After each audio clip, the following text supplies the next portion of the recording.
All right, we're on YouTube here. Let me play this.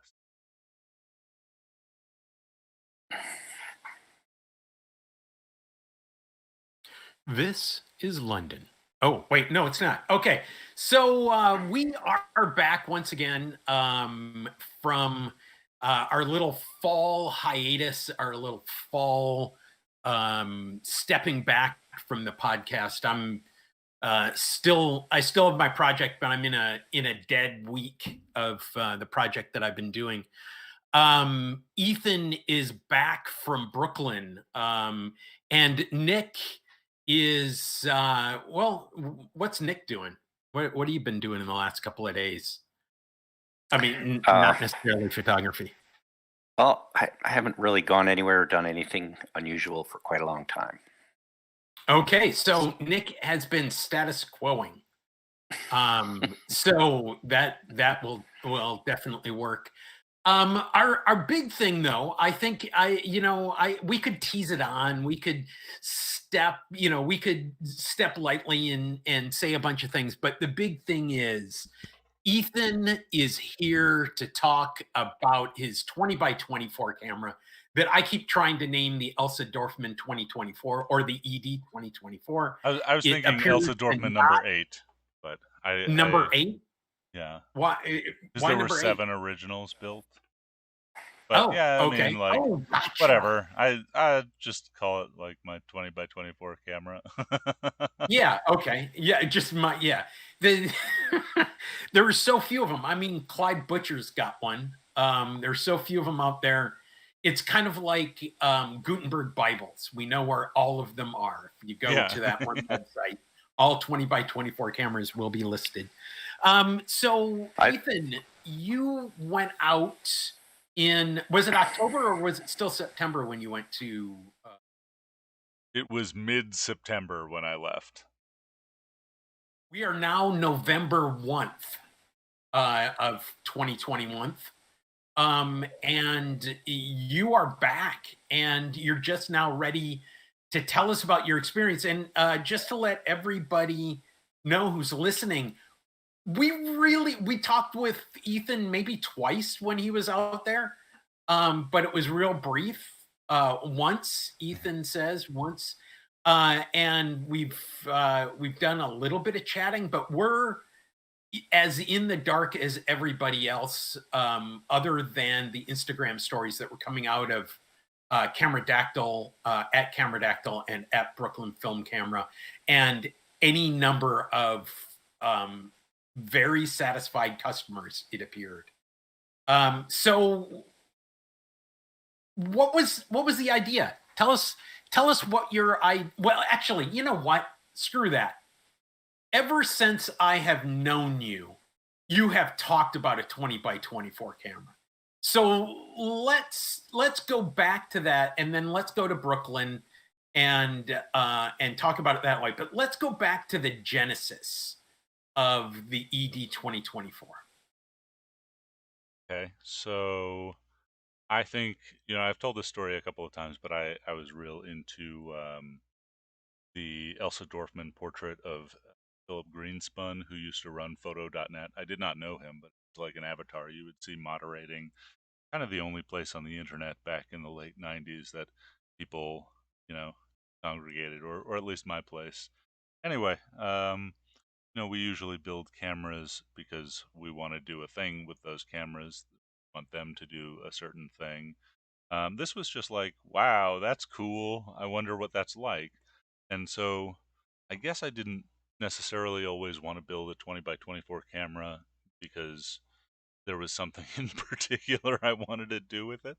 Although there were things I wanted to do in photography, mostly I just wanted to try it out. But, it's a big, expensive, space consuming thing that 16-year-old cannot exactly do.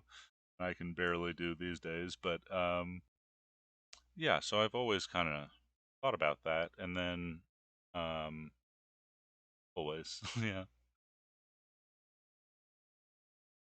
I was maybe 14 to 16 on a CRT monitor in my bedroom looking at photo.net.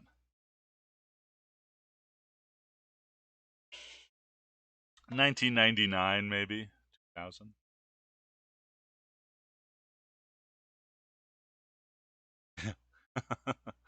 I don't either. I'm 57.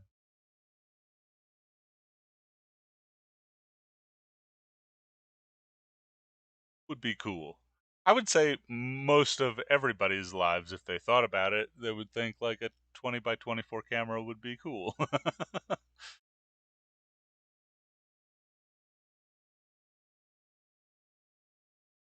What what attempts have you made up to this point? What have you done?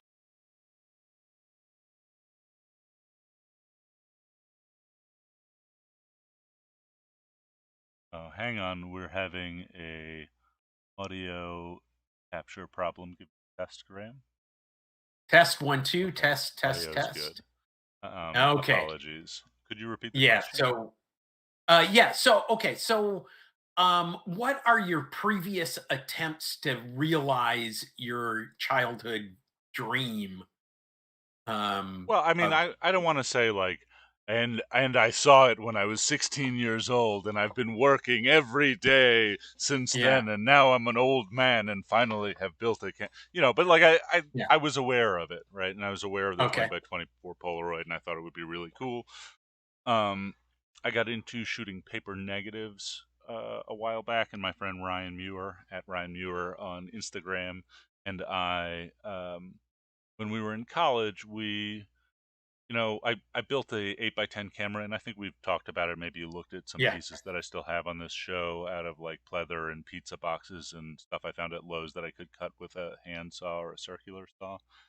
Um, we shot a bunch of 8x10 black and white negatives on paper, and then made a whole couple of weeks long project schlepping it to people's houses and setting it up and taking pictures and developing it in their bathrooms. Yeah. Um, Those were negatives though, right? yeah, those were just regular paper negatives. They looked great, but this was back in maybe 2003 or 2004, Mhm. and then kind of packed that up. I was in school at the time.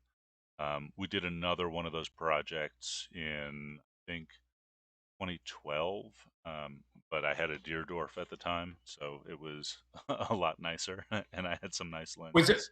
was that 4x5 or 8x10? 8x10. Okay. Um, and then, I mean, so we had done two of those projects. It wasn't like this is my art, it was just like something fun that my buddy Ryan and I did together, which forced a lot of people to come visit us, home on a break or something. Mhm. And then, yes,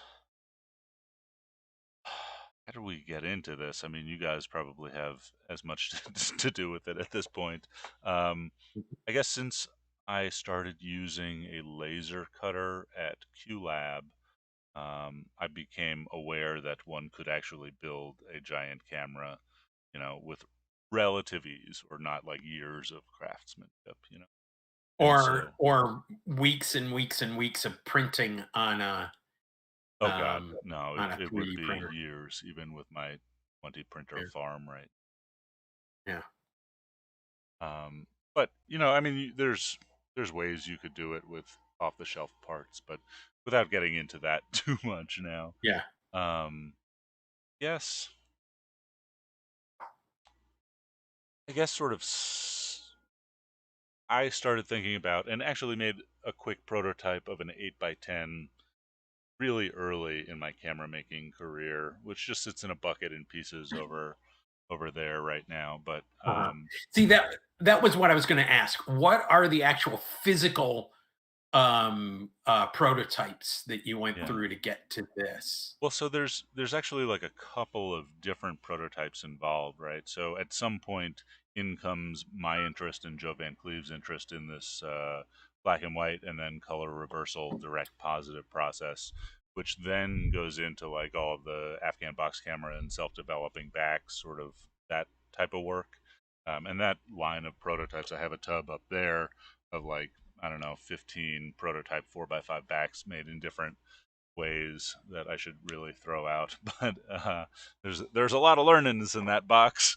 Um, Uh-huh.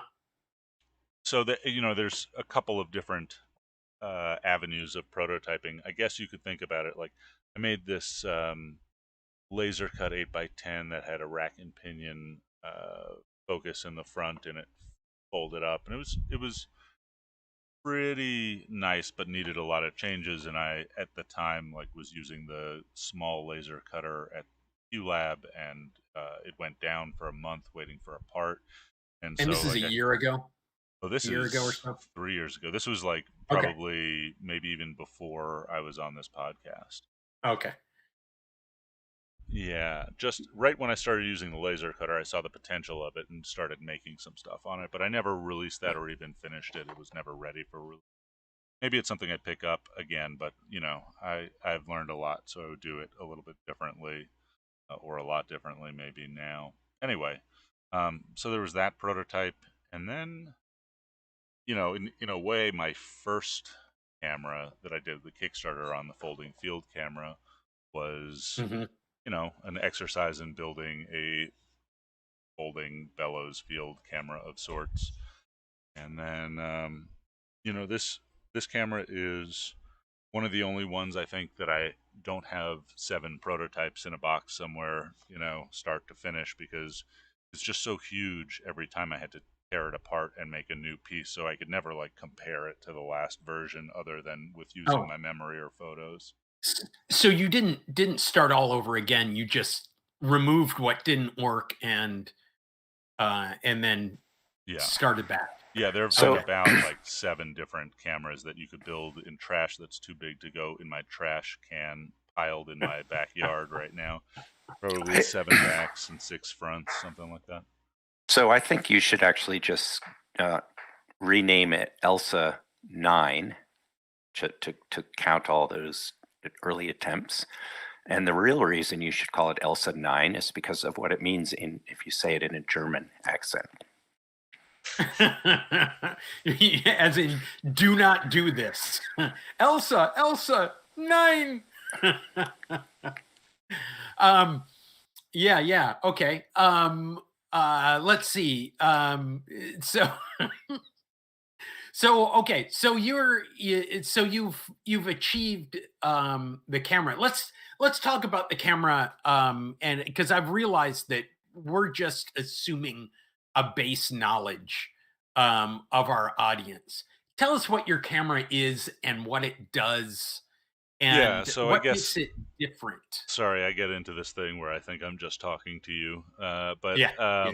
if you are listening along at home, maybe now is a good time to just go to my Instagram at Cameradactyl and look through the 2 Instagram stories that are labeled 20 by 24 and 20 by 24 number 2 if you have no idea what we're talking about.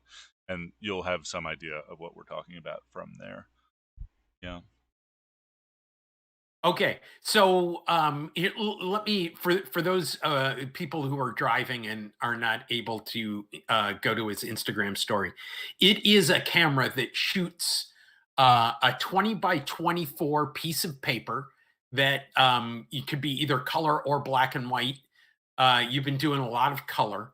It shoots it onto a developing back, and the back itself is a shallow tank. Think of a photographic tray, and it is light tight. So so there is a period of time when it is when that paper is well, I guess it's sensitive to light um, for a good portion of it, but you do some chemical wizardry, and it comes out as a positive color print or a positive black and white print, correct? Yes. Yes. Okay. And so basically to go back a little, it isn't really wizardry. He's pouring chemicals directly into the Uh-huh. film back through some sort of light tight port, like a Dorade vent on a boat, Uh-huh. so that you can introduce chemicals. And that part is what I'd love to hear sort of spelled out step by step, is not so much the taking a picture, but the developing it afterward. So, I mean, we could get into that. There's a bunch of YouTube videos, both made by me and Joe, and now there's one out by Ben Fraternale of In an Instant on YouTube that all sort of like go step by step. Um, but yeah, I think like the idea behind it is you are shooting paper uh, like if it was film, right? Because it is film. Mhm.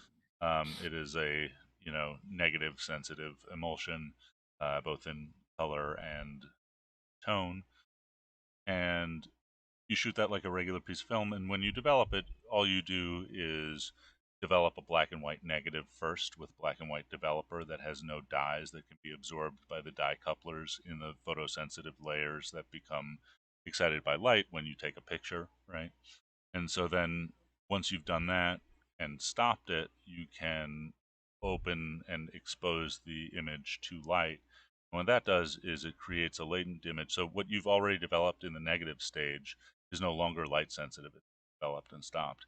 Everything else that's left is sort of like the complement of all of the silver grains or dye couplers, right? So together you have the negative, and then there's the positive, which is now a latent image because it's all been exposed by the room light. And then that you can develop now with a color developer, right? And the color developer has the dyes in it. Now the dyes won't get picked up by what's already been developed with black and white developer because it's no longer active. But in the positive, it can pick up the dyes once everything is developed, and so you get a positive color image over a black and white negative, and then you bleach away the silver image I I've a positive. I've a technical question for you at this stage, and I'm sorry to ask it at this stage, but I No, it's really fine. We haven't really talked about a lot of this because I've yeah. been gone. Okay, so one of the things that is important is getting the right color balance, and in Ben's video, there is the discussion about the paper being tungsten balanced, Yeah, that's right? not exactly correct, but But it's close, it has a certain tone to it of course. that is okay. So so you are then okay. So the first step is to develop it with black and white, stop it, and then you I'm going to step back one more thing. When you take the photograph, the color of the light coming out of the strobes is neutral white. What's the I color of mean, the light coming out of the strobes? it can change because so Uh-huh. I'm using some. But what's the general end of it? Is it blue? Is it yellow? Should It's Is it very blue. neutral? Very Very blue blue. on Okay. this paper, right? So it's less blue than a sunny day, maybe, but it is more Uh-huh. blue than tungsten balance. It's so probably so Okay. it's like so around. It's essentially shooting for 5,000 degrees K. right. So you're approaching Okay. daylight Okay. with the actual strobe, and then the question I have is when you then turn on the room lights, does that color also matter? That is my question exactly. So if you does the color of the light that you expose at that second stage tint in any way? Or could you No. so could you do a color balance at that stage is what I'm kind of asking. Yeah, well, this is a long conversation to have with Dave Walker, who keeps wanting me to test a thing, which is a great idea, but I just got no time to actually start doing Okay. lab tests. Um, yeah, you might be able to even. Uh, yeah, there's a lot of ways of controlling it. The way I control it Uh, is just with a filter, with okay. by eye. So so in other words, whatever room you're in, whatever you're using for that second exposure is part of the whole process. You shoot a test, you eyeball what Well, colors well, yeah, you're getting. yes. There's many more variables that affect the color, but I think um, the room lights are not really one of them because my strobes are like 500,000 times more powerful than the fluorescence in the But room. I'm talking about for the second exposure. Oh, I'm sorry. The second exposure, if I'm sorry, I was not understanding at all. It almost doesn't matter, right? So long as it is intense enough and not some sort of like um, physics lab single wavelength type of beam. Uh-huh. Like every light I have encountered in the real world has been plenty enough to saturate and excite everything that's left over in the positive latent image. So it doesn't matter Okay. whether I'm doing it outdoors in UV or under tungsten lights or fluorescence or even just dim tungsten. Like it all just it doesn't. You could control this with a controlled flash of an enlarger or something in a dark room, but the way Okay. I'm doing it is I'm just saturating out and controlling entirely through the first exposure and first development step. So in that initial exposure, when you mentioned a filter, you're talking about a filter over the lens. Correct. Yeah. Yes. I'm sorry And, that I was and not necessarily getting that. yeah. Well, And this is Lily this agrees. You is can why I hear it like this working. discussion, because the videos are fine, but you don't always, the questions aren't always answered in this way. It's Yeah. more like it's more like describing a dance, but Yeah. some of the ingredients aren't in there. Mhm. Okay. So let's step aside from some of the technical questions. Tell us about going to New York. First of all, you shot you and Joe Van Cleve really put this together, and we did a show the day after you had spent all night trying to get that bellows to work and that Yeah. so and then you went and shot it in the maker group, right, the maker space, and then immediately took it to big time in Mhm. the big city, in the Big Apple. So tell us about that ramp. Don't believe everything you And see what you on had to do Instagram, Graham. to- um, so, all right. So the original Polaroid was built as like a marketing tool. Um, they didn't build it because they were going to sell 20 by 24s. They thought they were going to sell, um, you know, pack film and integral film, whatever. Right? It was great. They sold a lot of normal size stuff. So I had, you know, like a bunch of, excuse me here, these guys, 4x5 self-developing backs and some 8x10s, Yeah, and we understand that those are actually going to become available, but we don't know when. yes, people are angry at me left and right for not getting to it, but I'm working Yeah. on it. There will be delays. So yeah, I built this camera and I thought I'd take it on tour. The camera is pretty expensive to operate on tour, right? Everybody's like, "Oh, paper's pretty inexpensive," but it's like, gas and hotels and studios and people to work and yada yada. Anyway, so we thought I'd take it on tour and like charge for portraits and maybe workshops or do something with the camera. I was going to take it up the West Coast. I kept pushing it back because I was still like tinkering with, I'm never really fully done with anything. Um, Mhm. and Kyle from Brooklyn Film Camera gave me a call and told me he was going to be opening this rental studio in Brooklyn, and asked Oh, me about Wyckoff Windows, Wyckoff since they windows. did host you. Yes. Yeah. They were amazing, right? They really made it happen for me. But backing up, Wyckoff Windows did not exist at the time. But I mean, it did, but it was still a construction site, I guess. Um, and Kyle was like, "You should come to New York." And I said, I don't know if I can do enough stops to like make it even break even, but can you do it for a few days instead? That way, because I'm gonna have to drive 4 days each way. Mhm. um, it's too much equipment to fly with, and so yeah, Kyle and I just sort of worked out like a schedule of shooting portraits and doing workshops. We were unsure if it would work, but we thought we'd probably break even. Um, and yeah, I drove to New York for oh 5 days. I stopped at Laura's parents' house for a day in Wisconsin and also spent some time in Mhm. Peoria, Illinois, picking up big Speedotron equipment from a guy closing his studio. Um, Which is a crucial element in this endeavor, right? Because you got to get as much light as possible. Yeah, it makes it a Yeah. lot easier. I mean, Wisconsin is not exactly on the way to New York from Albuquerque Well, it either. was maybe 350 miles out of my way, but in that I drove like 2,300 miles. Like,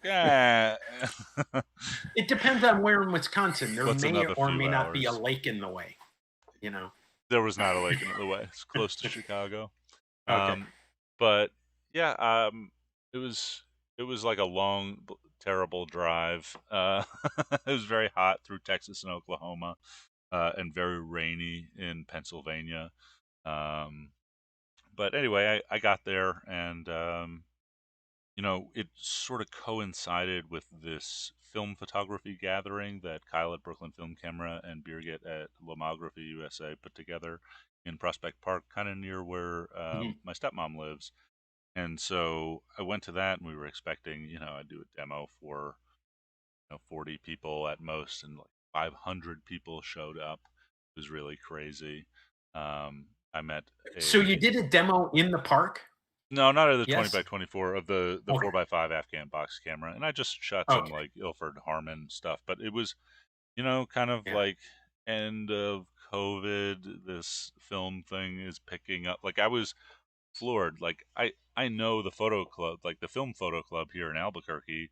There's 7 of them. I know them all personally. They've been to my backyard, right? Like they have all built a pinhole camera in my backyard. But this was something else that I have not really seen before.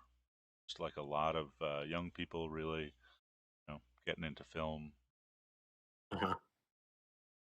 So anyway, we did that. We shot a bunch of like emergency marketing pictures in the equipment room while they were like plastering and hanging blackout curtains outside in the main studio.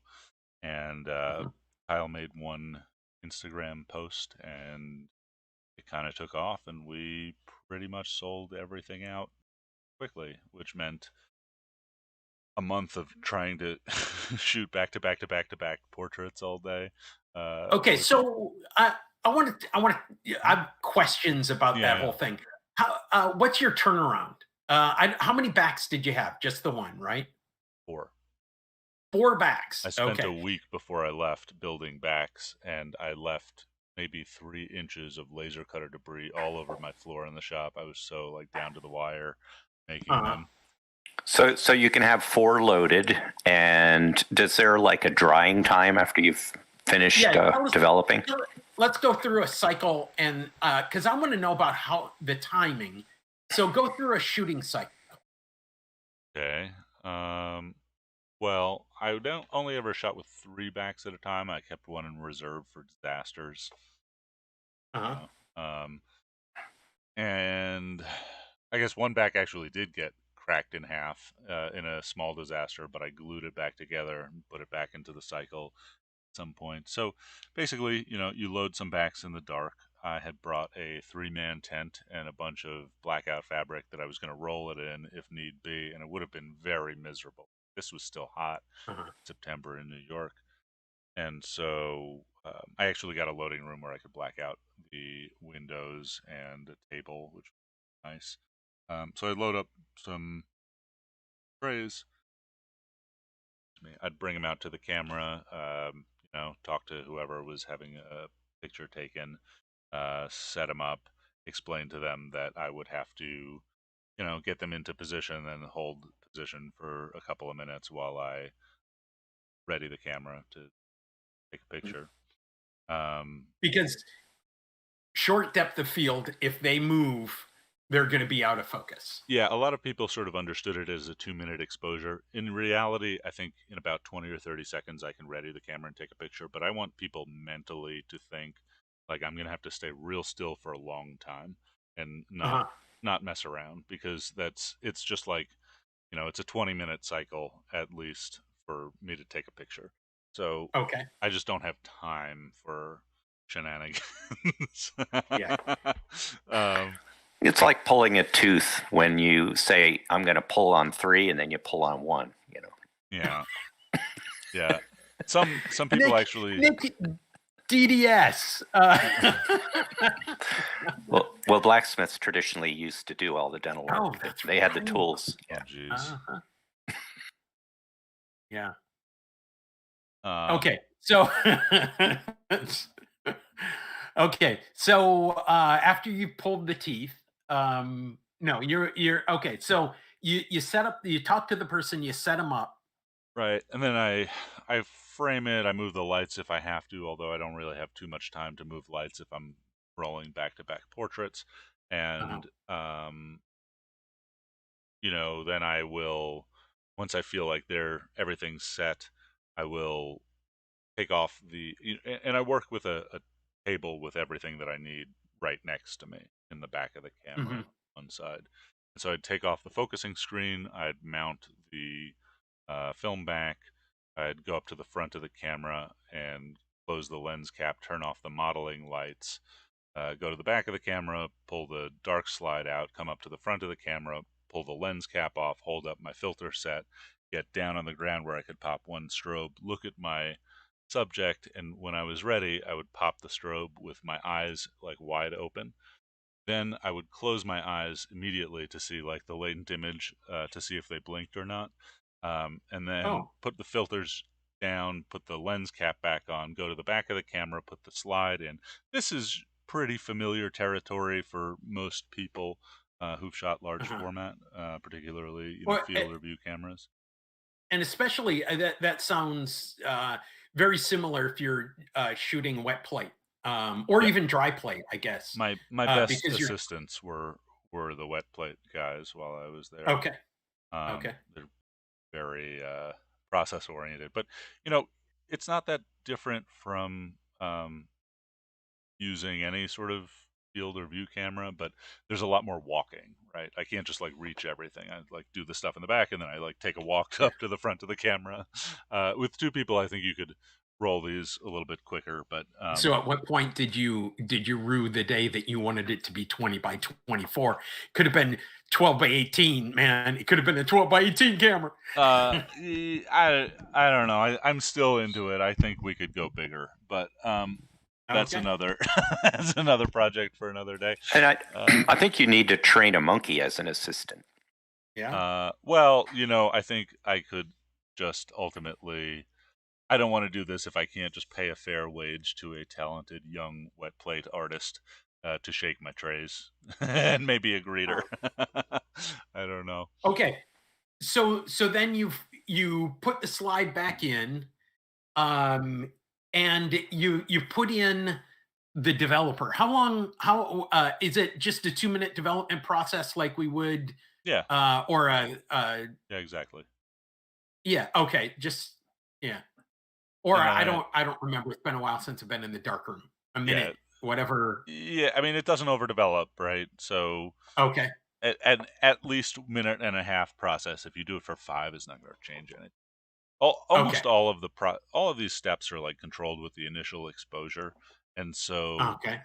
we kind of just do every step to completion. Um, Okay. yeah. So develop to completion, stop to completion, right? Like, what does that mean? Maybe in 10 seconds, but if you give it 30, it's still stopped. And then you just Okay. pull the slide, expose the thing to light, pour in some developer, shake it around, tell everybody now's the Instagram moment, and then they make an Uh-huh. Instagram video for your viral marketing campaign. Uh, Yes. So, in other words, what and he's talking about is that's when the image comes up on yeah, the paper, like magic. like magic, yeah, but it's not. Yeah. Um, but that's when Well, you get to chemistry see, is magic. yeah, sure, everything is magic. Yeah. Um, that's when you get to see the image come up, and then you pour that out and pour in some Blix and give it a couple of minutes. And again, you could bleach for an hour, like whatever the brand of Blix or paper combo suggests, 1 to 2 minutes, Oh, something like okay. that. And then Um, rinse and hang. so so one of the things that so what is the Blix is taking out the silver, Yeah, and exactly. what is it bleaching? So the Right. fix takes out the silver. What's the Yeah, ble I what's think the that's bleach? it. I think it's I'm no chemist, right? I'm not even a magician. I just play Uh-huh. one on Instagram. Um, it's a good question. I know it takes all the silver out. I don't know, Uh-huh. what even makes Could you do bleach it with bleach. Fix and not Blix? No, because Fixer only acts on undeveloped silver salts, and what we're trying to Okay. remove is developed silvers, right, from the first Okay. exposure and first development. Okay. Um, So yeah, just I'm just curious. I'm just yeah, yeah, planning ahead yeah, yeah. for mine. Because because the first exposure, which is essentially a monochrome, is a negative, and that would be interfering with your later positive. Yeah, I mean, so all of this technically is covered in that one where I make a slightly less impressive small. Yeah, yeah, yeah. Yeah. But we're not watching that. We're Okay, talking to okay, you. okay. Um, so the okay, so then you need to wash it for Yeah, however long. wash it for however long, dry it, Okay. hopefully keep it flat. Yeah, Okay. So that tray, do you wash it in the tray? Or did you have a yeah. I second? washed it in the tray and then I washed it in the sink, and then I would, drip dry and then towel dry the backs. Okay. So that back is now ready to go after an hour? After Well, it 20 depends, minutes? right? You could do a really good job towel drying it and rinsing it, and Or, however long or that blow takes you. drying. I Yeah, mean, I that's what we wouldn't did. recommend blow drying, but you could, right? You could have all Yeah. sorts of methods. I could build a 3-story machine that is a rapid dryer of these packs, but Yeah. like, Yeah. No, yeah, I'm I just would just talking towel really. dry them. Yeah. A lot of Yeah. this is a wasteful process. Uses a lot of paper towels, but you Okay. know, then they're almost immediately ready. Like if you can give them, a few minutes to totally dry after you towel dry them, great. And then you just load them and stack them into the darkroom, which is a process, right? They're 16 and a half pounds a Uh, piece. Um, you know, yeah. moving them around is awkward. Moving them around in the dark is awkward. You just set them on a table and Okay. load them up and rinse and repeat. Okay. It goes into the rinse after how long? From About the two first minutes. setup. About two About two minutes in the minutes? Blix, right? Okay. And then it just goes So into the rinse for however long. so theoretically, you could do if you had an assistant to dry out those things, you could do how many in an hour? You think you could do 5 in an hour? No, absolutely not. Okay. I could build like a big sort of machine where it's like step and repeat, and if I had, Yeah, a tractor I'm trailer talking truck loaded full of backs, with we the could do every system one of you've got. right. With the system I've got, I think it takes me 20 minutes to take a picture if I'm Okay. moving, right? And I'd prefer Okay. 30, and to do a good job where I don't like. A lot of people were really happy with their portrait. We I think did a good job on a lot of them, but sometimes if you only have 30 minutes, like, you're going to disappoint somebody, because that means one or maybe two pictures, right? It might take 3 pictures to get a good one of Oh, somebody. okay. And so I think in the future I'm only going to do as quick as 1 hour portraits, right? Which the idea is you Okay. get one photo. I might have to shoot a couple to get a good one, right? But sometimes people Okay. blink. Sometimes my developer oxidizes. Sometimes I Okay. I don't know, mess something up. So um, Uh, okay. it's an So I hours. have also a question about the chemistry. First of all, it looked like it was going everywhere. Did you did you have some leaky trays? Yeah, I mean, so at some point in a workshop, all 3 of the trays were dropped at once, and one of Oh, them okay. cracked in half, and I Yeah. welded it together. So it was light tight, and it still works. But Uh-huh. yeah, and then just like slopping it around all day. If I ever do this again, Yeah. I'm just gonna go with a travel sink. I'm thinking like ambulance gurney with a sink welded to the top of it, and it'd be the first thing to go in the truck, and it would just sit down on the floor and pack everything on Oh, okay. top of it. I was at ICP and they had some, like, I don't know, $70,000 custom sinks, and I was like, this is very nice. I need to weld myself a sink. Uh-huh. I found a darkroom sink that's made of a sturdy poly plastic, and it's, I don't know, 5 feet long and a couple feet wide and fairly shallow. It would be pretty great for that kind of thing. But I'm going to install it in the this little utility room at home that I want to make into a dark room. But Nan. they're around. You can find that. Yeah. Yeah. Yeah, that needs to go into my traveling. Okay. The chemistry. I want to ask about the chemistry. Could you reuse your chemistry, or Yes, was it all one shot? it's all can be reused. I went to a lot of one shot, particularly color, just things pretty Okay. even in color. But you could sort of manipulate the color palette over time by using some of the color developer, uh, eating away some of the dyes in it. Okay. Okay. Uh, um, so I guess my technical questions have been pretty much answered. I want to I want you to tell us about what your experience was with this. What did you think? What was it? Okay, number one, did you think it would get anywhere near the reception it got? Um, and weren't you held over and held over and held over and held over? Not just This once, but just yeah, once. Okay. worked out. Yeah. So I thought people would be into it. I didn't really have any idea how many people would be into it. Uh-huh. Um, and even like at such a price, right? Like it's an expensive thing to do, but Uh-huh. yeah, like hundreds of people were into doing it, and so it was extremely exciting. Like usually the things that I am into, like are the people like you guys are into it, but Right. as it turns out, more people are into portraits than obscure camera stuff for obscure photographic processes. So Yeah. how much Oh, does it a single portrait cost for the person on the street who walks up to your studio? We were doing them for $135 with the uh, to double up for $100, but that was just it was too much too fast, and so like at the end, I just did four in the last day, and I charged $900 and took 2 hours to do it. Right, and I like hired assistants in the space, and there's some middle ground there where I think it could be affordable to you know most or many people.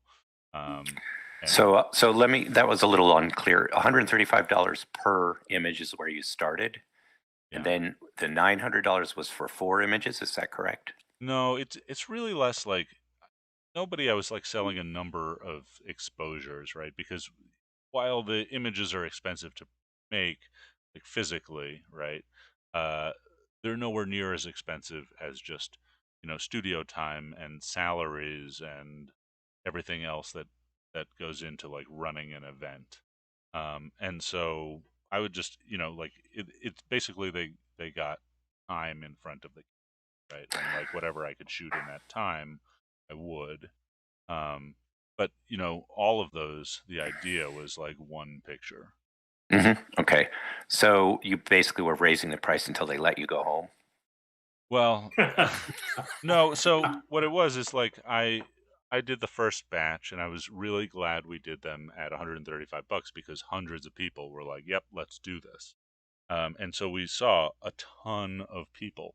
But what that let me do was a couple things, which is one, like make a lot of Instagram advertising, and two, um, take a lot of pictures of a lot of different people until I got a few that were really, really nice. Um, but in half an hour, like I don't have time, and if I double up, it takes me 40 minutes, right? It's like I don't have time to shoot a messed up image. So like if somebody blinks or the strobe is a little to the side, or like I can't go in Hmm. and fix it after the fact. And Right. so at that stage, like I thought it was pretty difficult not to disappoint anyone, right? So at the lower price, I think there were more disappointed people. right? A lot of Hmm. very happy people, but I certainly like let a few people down, right? I did not do my best work, and that bothered me. Everybody Mhm. was sort of happy they got the experience. It wasn't that much money, but like some people got something they'll hang on the wall, and some people just like got a photo booth picture. Um, Mhm. so what I realized through shooting a bunch of other projects while I was there, some will show up on YouTube soon, is that like if I had time to reshoot, like I can not disappoint anyone, right? And so um, when Kyle asked me if I wanted to do another weekend after we had sold out and done most of the first 2 weekends, I said, look, Kyle gave me an amazing deal. Check out at Brooklyn Film Camera and at Wyckoff Windows, Mm. because we have, business together, and he is a friend. He gave me an amazing deal on this studio.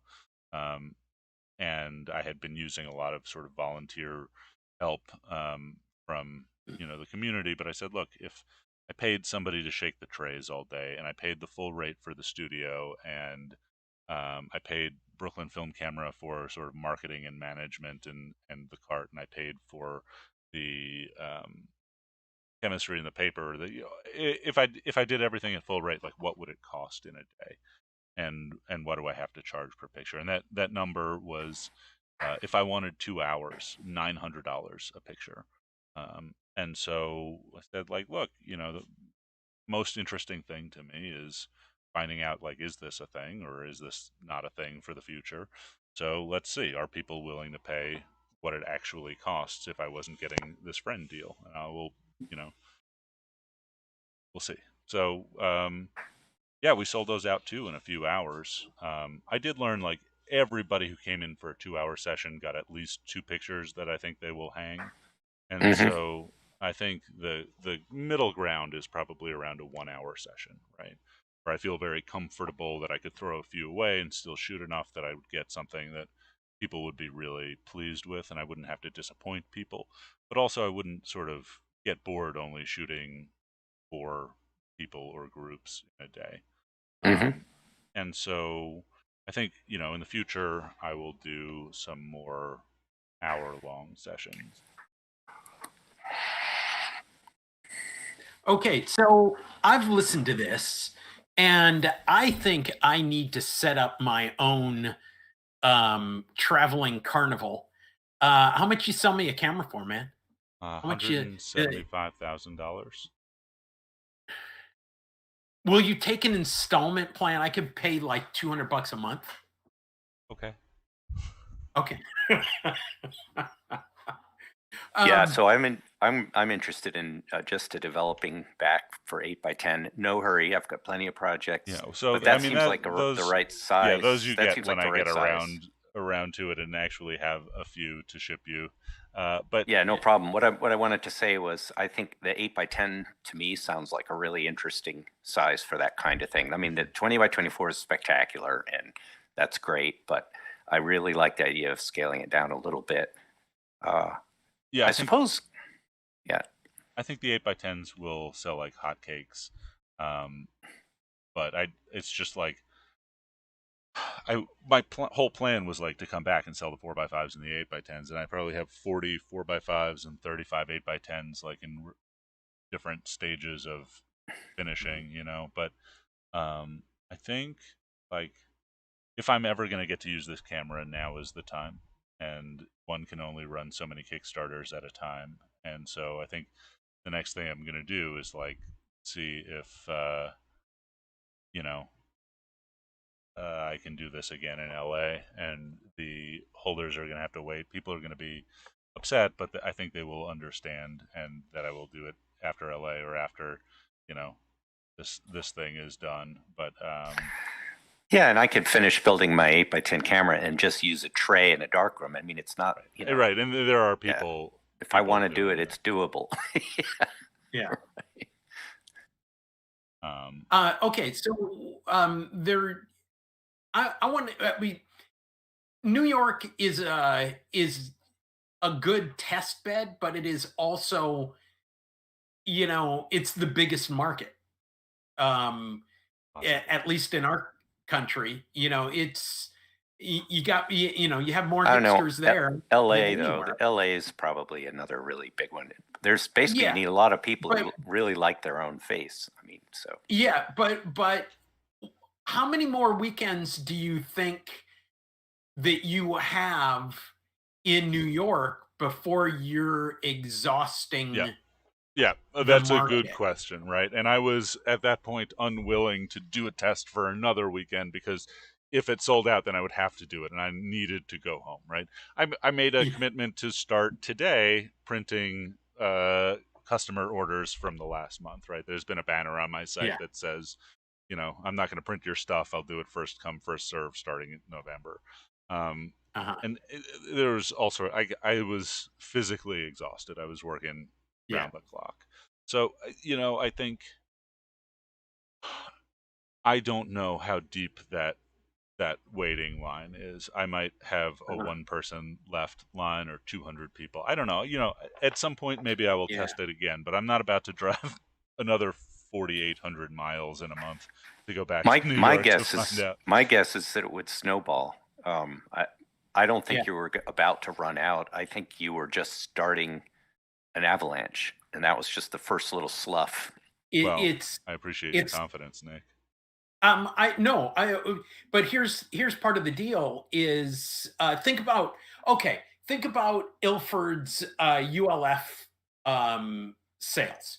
We know that comes around each year, right? Hmm. So because it comes around each year, people kind of get in line and so if September 15th rolls around of 2022 and the 20 by 24 camera is in New York again, it gives people some time to plan the expense. It gives some people some time to see other people's, to see that portrait that's hanging there on their buddy's wall for a year. But so I think that there's what Nick is saying is the best word of mouth is people seeing the originals, right? Yes.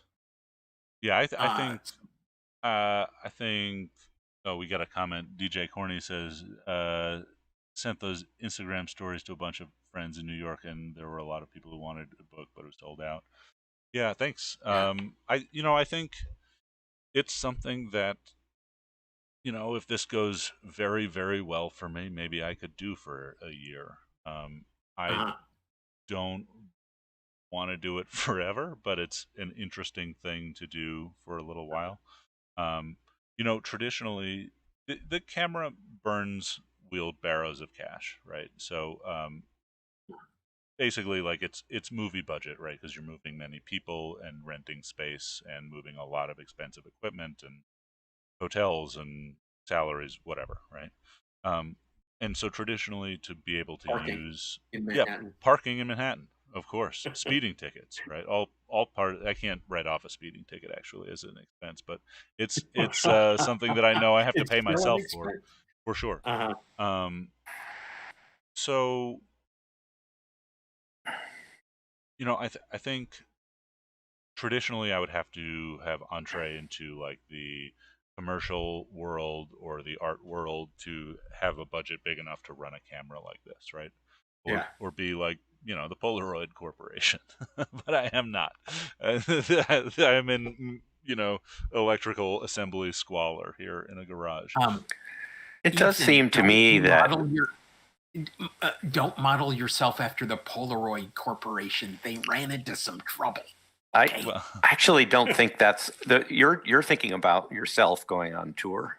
But if a person was going to try and make a living with this camera like that, they would do what Weston did in his early days, and they would set up a studio in a place like Los Angeles, and people would come to them. So there wouldn't be the hotel expenses and all that, and it Well, wouldn't necessarily be a full-time thing either. It could be like, Saturdays I run this camera and make well, a some studio in cash. Los Angeles requires more than just making some cash on a Saturday. right? We're talking, minimum. No, I'm talking about somebody who already has a Oh studio. well, well, yeah, Okay. okay. All right. So It would be like an additional tool that someone like that could use. And yeah. yeah, of course, right? Somebody who is already successful enough to have a studio could be successful again with this. However, I think what's interesting is I don't yet have entree into the art world or the academic world or the commercial world, even, right? But like the community, I feel like is really at my back here. It's been really wonderful. Like, Mhm. okay, so I'm gonna burn $35,000 worth of just expenses to go to LA for a month and rent a giant studio. But like, I think if there's 1 to 200 people that share in that expense, like everybody gets to either use the camera or have their picture taken with the camera or, Wow. do something else with it. And I think it's going to be, I don't know, easy sell, but like, it's not going to be the hardest sell I've ever made. We'll see Yeah. if And I get to also do it. places like the Pacific, I can never remember the acronym, but it's the photo center in Seattle. I mean, they already have everything you need, on site, and you have a place to stay that's commuting distance away at my house. And, that's an academic example. But that place is totally set up for that type of thing. That's what they do. They run classes and workshops year round. They've got an incredible darkroom. You don't even have to open a door. You just walk right in through the maze entrance, and But it's you do all have to rent there. the space. What was that? You do have to rent it, though. You have to pay No, rent. yeah, you do, unless you're the person running a workshop and they're getting a cut. And Yeah. this is all like how they operate on a normal basis. It's not like some college campus, although there are college campuses that would probably go for something like this too. Mhm. So, there are plenty of places where you could do this with a much lower expense. You're not having to pay for Manhattan hotels or stuff like that. I mean, That's possible. But I Go think ahead. um I mean, and I get it, but like still it requires driving across the country, still just the camera and the backs, even if they had the lighting, the sinks, the chemistry, right? If I didn't bring the whole road show, just brought the camera and the backs, like I'm still driving. And no, you couldn't ship it. I could, but I we're wouldn't talking ship that. thousands in shipping and maybe a month, Hmm. or this is freight, All right, we got to make a freighted. lighter weight And version then. the Well, other thing it's about that size. is I've you- shipped a lot of really big things. Hmm. The problem is they're insurance more than steel. anything else. Yeah. That's metal. This isn't metal. I don't I'm know sure whether even Oh I no, big the was. metal stuff is that no, damageable. The stuff I ship often has coatings that can be damaged pretty easily, and it's a problem I have to deal with on a regular basis. Okay. So I mean, I'm not saying this is what you want to do, but there Yeah. is a solution for a So, lot of these things. I mean, my thought on it is like, look, I can do it cheaper, right? But to do it the way I want to do it, it's very expensive. And the thing is, like, if I can't do it the way I want to do it, like a month and a half ago, I was perfectly excited to come back here and ship, the 4 Meerkat prototypes on my desk and the 20 camera orders that I gotta fill and, you know, make some self-developing backs. Like, I, I, yeah, I think I'm gonna get to do it the fancy way. What, you don't want 3 careers at once? No, well, I do. I want, I don't want to give up camera building or like machine making. Those are my great loves. But I think, maybe this is like extremely cocky of me. And in my life, I've been so beaten down by like cockiness and assuming, of course, I can do a thing. But I have, often I can't.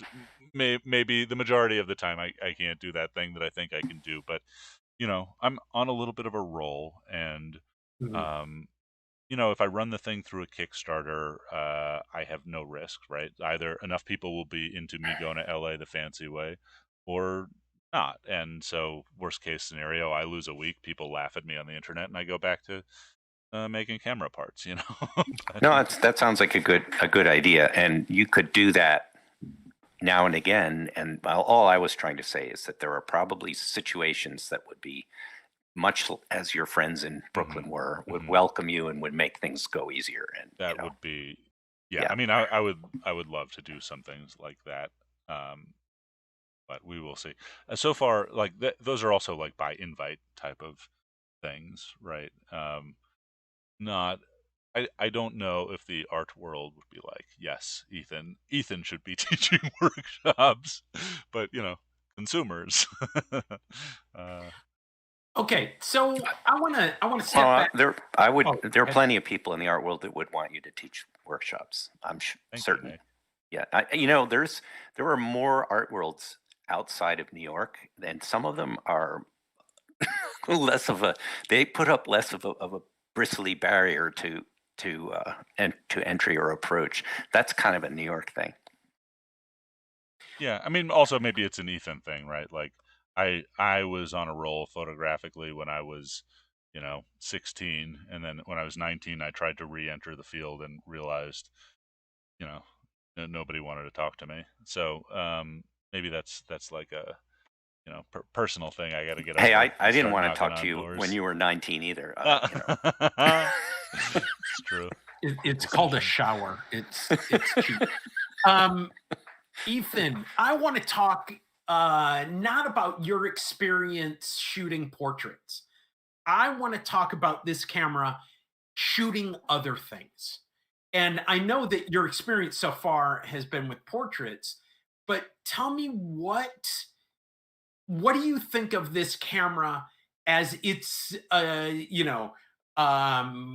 shooting a portrait of the Brooklyn Bridge, shooting a portrait of the Grand Tetons. So So so what's it like? ISO 6, something like that? yeah. So maybe let's answer this question and then roll into a break. Yeah. Okay. Um, so I basically just got the camera. Like I wouldn't even call the camera finished. It's finished enough. Like the last three versions of it have been Mhm. working, but I'm still in that like it's so arduous and expensive to use. It wasn't like I set it up and shot a couple hundred pictures in my backyard. I shot like three in black and white and never had the space to do it in color indoors. Mhm. So, um, like uh, there are some things that I would love to shoot with it. Shooting outdoors is tricky because the UV changes, particularly on like a cloudy day. Um, but if you had enough time, like a whole day to shoot a thing, you know, there's a couple of landscapes that I would absolutely love to shoot on this thing. Wyckoff Mhm. Windows, conveniently located next to the L train in Brooklyn, has an amazing view on their roof. And I was thinking about like going up there with the camera just to shoot one landscape one day, but um, I only have an 800. I would need something like a 2400 millimeter lens to get anywhere like near where that sort of size is impressive with big buildings. And also, like, I don't know, I wanted to go on the Kosciuszko Bridge, but I can't really interrupt two bike lanes of traffic with a camera and folding tables schlepped out there. And so, like, I think maybe Joe and I might take it out one day and just shoot some roadside landscapes with the aid of the van and some buckets of chemistry. But um, as of yet, I have not shot any landscapes. I would love to. I think it would be like one day per picture. Maybe if I got good 2 pictures a day. Um, but yeah, I mean, maybe I'll do a couple for fun. I don't see myself doing a series like that where it takes me a week to make a single picture if I have no all such things. you Well, know. you think about the wagons that the wet plate photographers took out into the Sierra Nevadas. Um, uh, that is that is certainly, it has been done in the past, but we've left that concept. Nobody wants to schlep an RB67, up to Half Dome. You know, um, I took a Hasselblad. but I'm just thinking about there. I think that there's some space for this. Now I want to talk a little bit. So you had an 800 millimeter lens on that. Are we looking at, if when you took a one-to-one macro, are we looking at hairs that are hair thin on the print? I mean, are we looking at something that is extraordinarily sharp?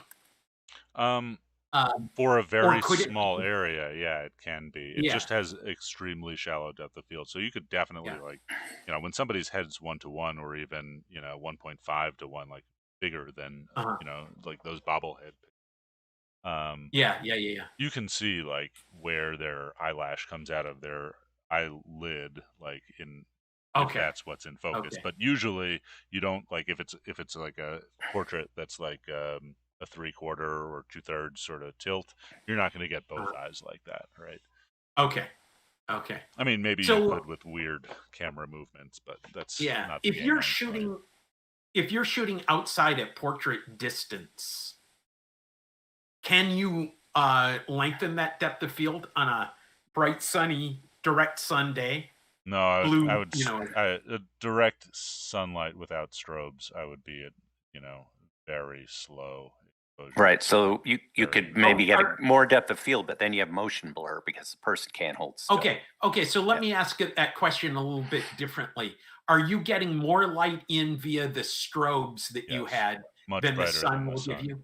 Yes, absolutely. Okay, if you combine them, is it just the maximum, Yeah. or is So there I've a? seen Matt Marash do some of this combined lighting outdoors. That's Uh-huh, good, but he's doing it on 8x10, right? So he doesn't have nearly like as many strobe packs set up as I do, and he's able to do it, a little bit more effectively. But the answer to all of this is just more strobes. I mean, that's part of why this is such a pain, right? Like, strobe tubes are not cheap and they blow, and strobe packs in a case are uh, 75, 80 pounds a piece. And I need, like, I've been traveling with 8 of them, and I really want to travel uh-huh. with like 25 to 30 of them. But now we're in, like, grip truck territory. Yeah. Just, Okay. Sorry. I mean, I as soon as you said the answer is more strobes, I heard megapixels. yeah, yeah, Sorry. yeah, right. I mean, it's a very strobe bro thing, but like, there is a limit to how much I can shoot indoors in a studio, which is really like the Okay. physically pleasant way to do it. Outdoors, this camera is brutal because like 90% of the time you're just setting up and packing down. I like going into a studio, Uh-huh. setting that thing up for a day. After I move in Well, for a day, the first thing you do is set up an awning and yeah, put the yeah, yeah. camera But up under even an awning. still, like, the camera is hard enough to use. To also set it up and break it down in a day is that's a full day's worth of work. You only have half an hour of shooting in between setup and breakdown. So And so that's another design challenge is to make maybe a less traditional giant format camera that would be more limited in applications, but easier to use just for portraits or yeah, but whatever. but there's some things that are hard to get around. Like, you have to have a space to take a 20 by 24 sheet of paper out of a box. So already we're talking like two 24 by 24 sheets of paper size, right? And then you have to get it into a tray, and then you have to have like the space to open. I mean, maybe there's a camera where you just have the box feed directly in, or you preload a thing, but Or you just have four backs. There's yeah, a lot of possibilities, Yeah. and it's not something you want to deal with right now, but it's yeah, certainly something that it would be worth thinking about. I know my sister yeah. went on the road with a giant Polaroid years ago, and I think they only did it once when she was there because it was such a pain in the neck. The thing had to be repaired constantly. Just moving it around would cause light leaks. Hmm. Hmm. It was that machine was a big pain in the neck too, and it mostly just sat in a studio in a museum in the city, and people came to it. Mhm. Yeah, yeah. You're right. Hey, is now a good part I, to I cut was a going to say roll? it. Okay, so Yes, absolutely. I am going to put up for those of you who are watching the online live version, we're going to take a 5 or 10 minute break, come back in on roll two. For those of you listening at home, you're probably not hearing this because one of us cut it out. Okay. Let's see, this is All right.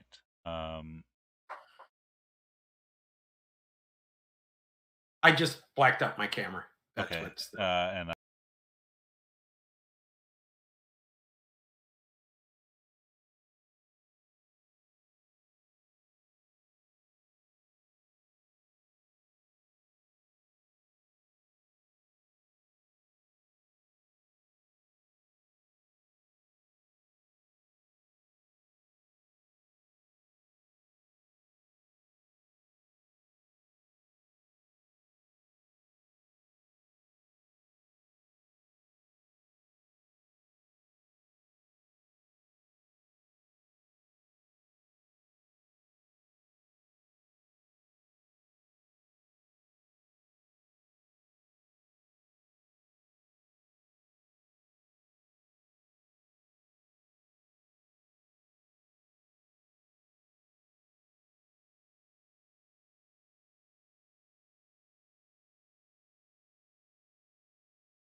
Yeah, so I'm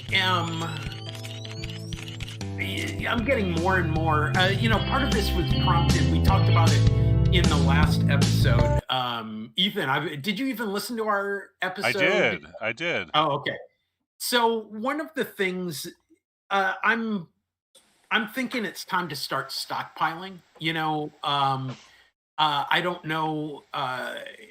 I'm gonna blame this on my wife. She's one of the people. Like we've got a year's supply of paper towels right now.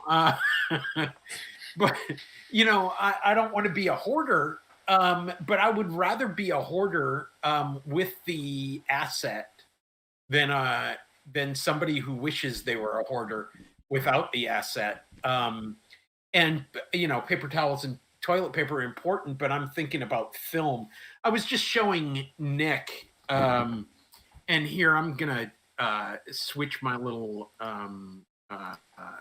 camera onto color and zoom out just a little bit. But I bought this stack on eBay the other day. They're all open, but I'm holding up, for those of you who are listening, I'm holding up 4x5 boxes. There are 5 different boxes, a 50 of Ektachrome from 94. This is all supposed to be frozen. A 10 Varicolor. I mean, my God, Varicolor, you might as well just, throw away whatever. Yeah, I mean, I'm gonna see if it. I don't think 200 sheets of 4x5 is considered hoarding. I think that's a reasonable amount to own. Yeah, that isn't. But, and I could see hoarding large amounts of black and white film, for instance, but I would probably be a little leery of getting, a lifetime supply of color, just unless you're prepared to make chemistry from scratch in the future. And that can be done, but yeah, you're right. I am thinking I'm kind of doing a 30-year plan kind of deal. 30 years would put me at 86. So yeah, I mean, I could have 15 more years of good photography, or I could be bedbound at that point. Yeah, but what I'm kind of thinking of is going down a kind of a curated route. I buy a couple of 400-foot rolls of double X, couple of 400-foot rolls of tri X, and and maybe a couple of others, but really go down a focused route. So that makes sense. So anyway, I don't my big alarm is not what's going on with Fuji, because Fuji's writing is on the wall. Are you trying to put that pointer up my nose? Is that what you're doing, Ethan? No, sorry. Sorry, on the video, Ethan's got his mouse out and it was like right on my nose. That was looking up the price of 400-foot rolls of double X. Oh yeah, I don't. So I have a 400-foot roll of Tri-X right now, and Tri-X isn't my favorite film. But what is really kind of, to me, the bellwether is not Fuji, because Fuji has laid out their plans. Their plans are, as long as this is profitable, and profitable to a degree that really impacts their bottom line, they're going to continue to produce it. And when there is anything that says, that stops them along the way, they're going to stop producing. Acros 2 notwithstanding. But my big bellwether on this has been ultrafine. And the ultrafine is, in my estimation, ultrafine is an excellent black and white traditional grain film. And the only other thing that's out there in the price range is, come on, it's out of Czechia. Come on. Um, and there are people who are screaming, "What is FOMA?" There we go. Sorry. Is FOMA, and FOMA to me is not as good a film. Um, and I don't want to shoot FOMA for the rest of my life. But and 120 is the problem. Yeah. Okay. So Ethan, you just threw your hands up. What are you just saying just accept it and go and Yeah, roll? yeah, I Or think somebody's going to be making film for a good long time, and like we'll shoot what fresh FOMA I'd take over 20-year-old ultrafine any day, or fresh whatever. Frozen? Yeah, I mean like I have, I don't know, 100 rolls of film sitting around. Like Uh, you got to have like somewhat of a stock if you're, like on any given day I could shoot 2 or 3 rolls of film just to test a product. But right. I'm not gonna start buying into the thousands of rolls and like predicting, like film will get more expensive. Yeah, but Yeah. I mean, maybe it makes sense to like stock ultra large format film, right? Because you can only buy it once every year or two, and uh, Right. but there's there's film out there. I think there will Okay. be for a while. Maybe at some point when they stop making all film or all film of a certain type, like try Yeah. and buy a lot of it. But yeah, I don't know. May- Maybe I've just got a good paranoia on because of the world, that we're living in right now. So yeah, I follow. Yeah, but I'm doing I'm still gonna build out a strategic reserve. How about Yeah, that? you might be better off saving up spam and freeze dried peas, but Yeah, yeah. I will tell you, FOMA is just as good as ultrafine if you're eating it. Yeah, absolutely. Anyway, so this is what you've been doing. So I talked about that. I'm gonna do I'm gonna talk about a couple of lenses I've built over this past weekend. We're recording on a Monday, and I built them over a weekend. And they're for people who have gotten stuff for me one way or the other. So this is for Mark O'Brien uh, of the to the FPP. left a little bit. Yeah. Oh, There yep. we go. Okay, so this is from for Mark O'Brien of the Film Photography Podcast. He has given me tons and tons and tons of cheap crappy lenses to pull the elements out of. And so this is a 20 millimeter f1.0 for a Nikon on a Nikon 1 mount. That was what he wanted. He wanted a Nikon 1 mount. What it is I always do these things in two parts. So there's the mount, and that mounts into the body of onto the lens mount. And then there is the lens element, and you focus by and one slides inside the other. I should call it the barrel. Uh-huh.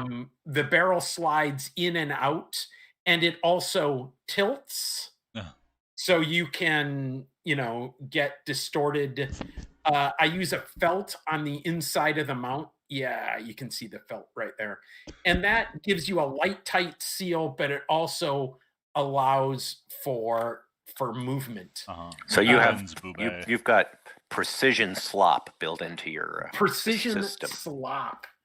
Absolutely. The other one, this is for Michael Bartosik. He is sending me some film. And so what I have built for him here is a Pentax K mount, and it's the same essential process.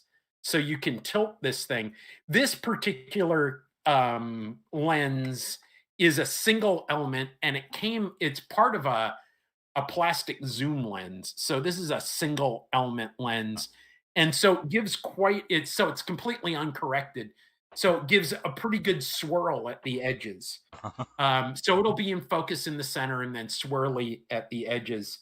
Um, And so, and the first one that I showed you for uh, Mark O'Brien is 2 elements. So there's an element in the back and there's an element in the front. So there's a huge element in the front and a tiny element in the back.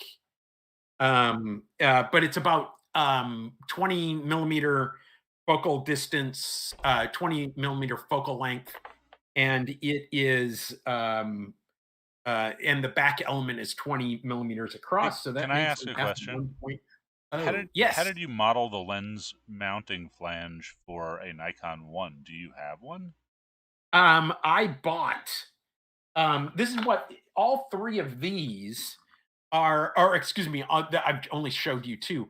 This is a plastic body cap, cut out the center. Oh, I see. And so I have done, I've gone to Thingiverse and gotten a couple of body cap models. Um, and they're okay. They don't lock is the Yeah. problem. They never quite lock. So I decided, like, here's a bag of FX mounts. So I think I've got 6 or 7 Fuji X mounts. Here's another kind of mount. This is the back end of a K mount zoom, Uh-huh. and I need to take these little flanges off because I've inhibited them, and I think that that could be a problem. But it's got a barrel that I put the um, the felt in, and so I just have to model a 3D model that would slide in there and slide around. Um, so those are my 2 things that I've done today. I'm gonna shoot this week and then send it off to Michael.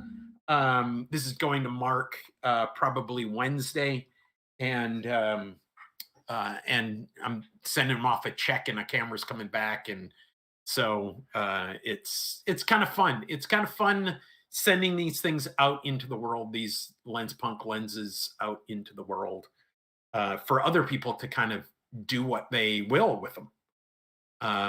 They're not. I'm not sending them out uh, a lens that is can be duplicated any other way but this. So Yeah.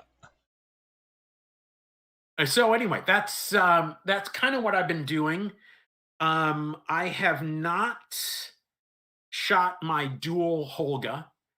Um, my not dual, not yeah, my dual Holga. The 2 Holgas butt to butt. I didn't shoot those. I haven't shot them yet. And that's pretty much everything I've got going on. So Nick, what have you been doing? Um, I have been fairly busy with other things, but as far as photography, what I've been doing most recently is experimenting with the new Lomo graph lock Instax wide back, and I found that it's very happy on a super graphic 4x5 camera, which has certain characteristics that make it work really well with the Instax back. It has, it has a easy to operate graph lock back. The spring loaded ground glass is it's not the springs aren't super strong, so it's easy to slide in the spacer. It's also revolving back, which is convenient, so you don't have to tilt the camera to get a portrait orientation. Although I don't find that the portrait orientation is something I use very much. But the thing is that you end up with a very small. You end up with quite a small. Let's hold still for a sec. Quite a small image. It's close to 6x9 size, a little bigger, but it's nowhere near 4x5. So you run into a couple issues. One is that, for instance, the super graphic, normally you could focus a 90 millimeter lens with that, but when you add the Instax spacer back in, your lens has to retreat off the focusing rail into the interior of the camera, so you can't use it. So for wider angle lenses, you need a camera which can focus a lot closer, wider lenses, so say a crown graphic. But I find that longer lenses are probably more suitable for this because the film's so small and not super high resolution. It's really going to be most useful for close-ups of fairly simple subjects, so that you're not trying to jam too much detail in there. And lighting's very important too. Directional, strong lighting really helps the film work. The monochrome, a lot of people complain about, and I guess I don't get as many keepers. The color. See if I can get that reflection out of there. Come on, focus. Well, this automatic camera isn't doing a very good job of focusing, but the color helps because it's just another way to differentiate objects in the frame. And the monochrome has to be a more interesting image to succeed. But with color, it's very nice. You can see more happening in an image. So it's and the other thing I like about it is that people have complained about the steps, but those are just people who aren't used to using cameras with film backs like this. I'm used to that, so to me it seems very easy. I like to have 3 large pockets, so a vest or something like that with big pockets, so you can just put the film holder in one pocket and the ground glass in another pocket and the spacer in another pocket, and you can just go through the cycle. And the reality is, by the time you've set up for the image, fired the shutter, ejected the film, to get all set up to be ready to take the next image, that's about how long it takes for the photo to develop. So I just throw the photos into yet another pocket, and keep moving right along. And usually by the time I'm set up for the next picture, I can see how well the last one came out.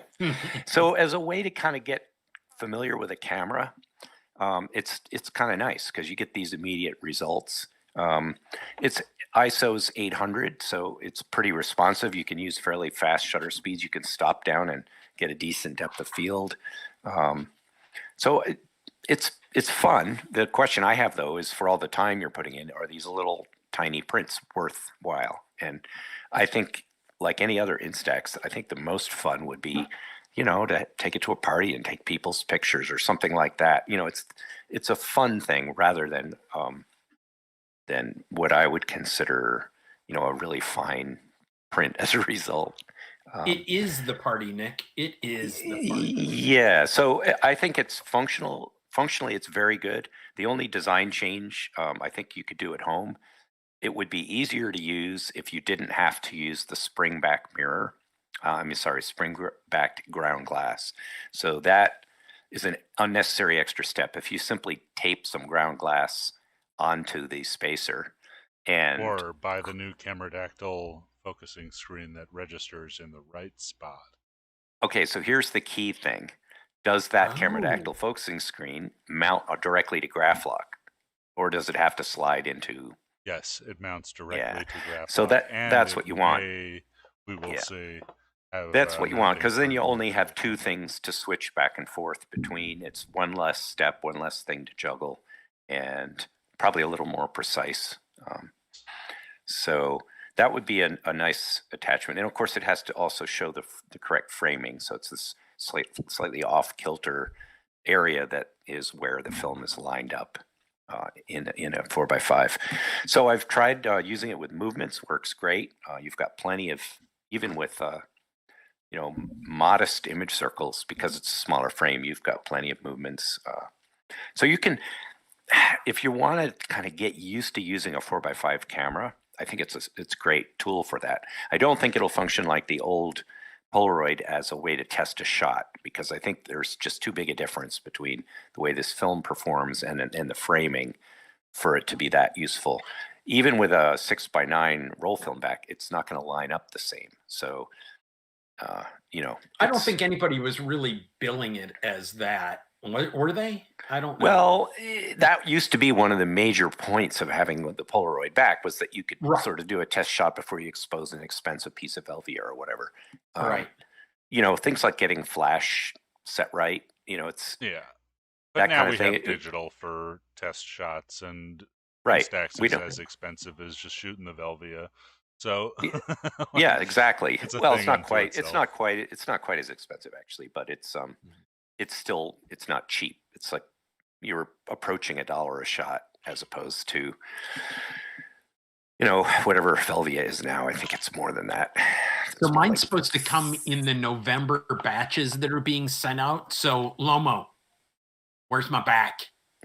It's November. It'll be coming pretty soon. Anyway, Yeah. I think it's fun, and I think it's got some use. But it's not gonna be my main kind of photography. That's for sure. Yeah. We can only hope it wasn't being shipped on that ship that caught fire off of Seattle there and What? jettisoned some of its. I didn't see that. When did this happen? There was a last week. Really? Yeah, and it jettisoned some of its containers.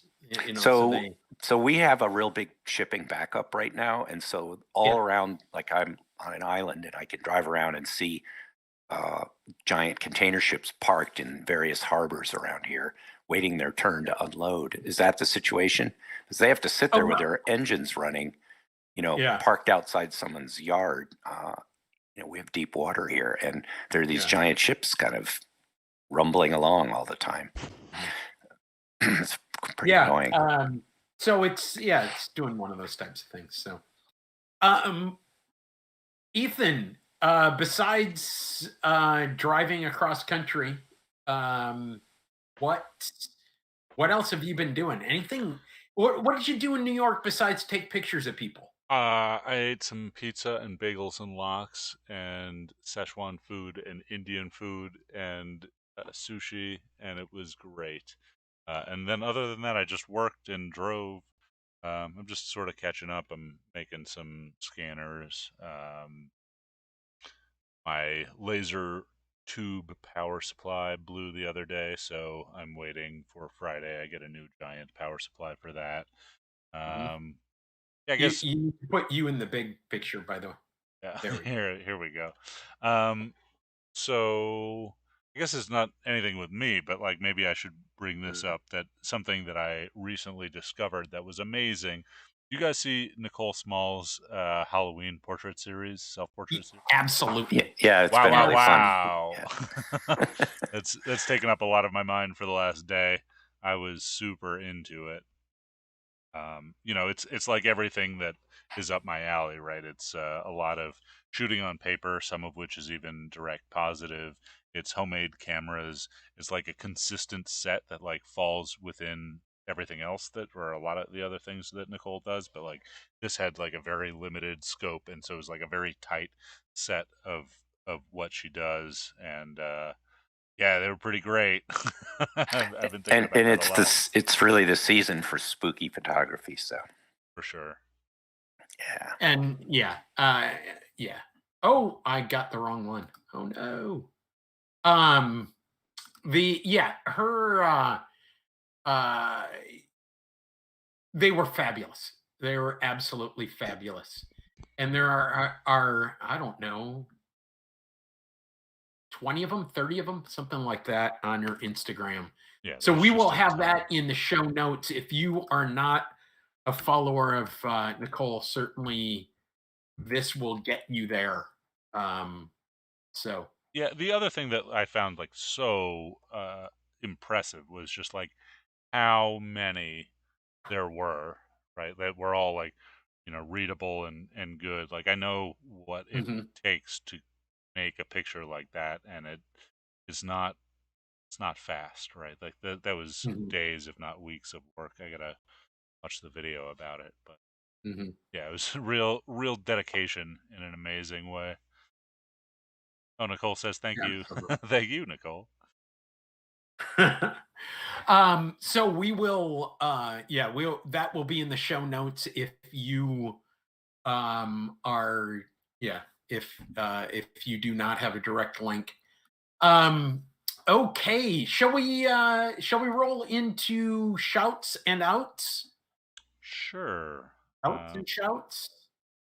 Yeah. I We just go ahead. Yeah, I'm going to shout out to Mark O'Brien and Michael Bartosik. As I mentioned earlier on, we're doing an exchange with some lenses, The Pinsta camera is on Kickstarter right now. And if you go to the Sunny 16 podcast, the Pinsta camera dude is on the current week's episode.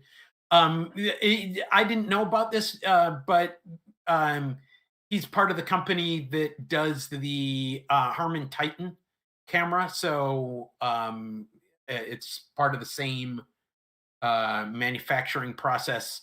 And they're doing it with ABS injection molding as opposed to 3D printed the way that we do them. And I thought that was kind of interesting. Nick, do you have anybody to shout at? Get off my lawn? I'm not going to pick anyone out, but I just want to say that the Homemade Camera Podcast Facebook group has been very active, and there have been some great cameras on there. Some people are even spending a lot of time, people like Renee Smets, putting a lot of process images up, which is a lot of fun to be able to see how people go about making things. Good. Ethan, who do you want to shout at? I want to say thanks to Brooklyn Film Camera and Wyckoff Windows, both at Brooklyn Film Camera and at Wyckoff Windows on Instagram, for making my trip possible. And if you're in New York or on the internet, go check them out online. Got a lot of great stuff. Okay. We want to thank now, as we always do, Robbie Cribbs. Robbie Cribbs is the one who composed and allows us to use our theme music. So you want to go to soundtrapstudios.com and check his stuff out. So thanks, Robbie. Thanks, Robbie. Thanks, Robbie.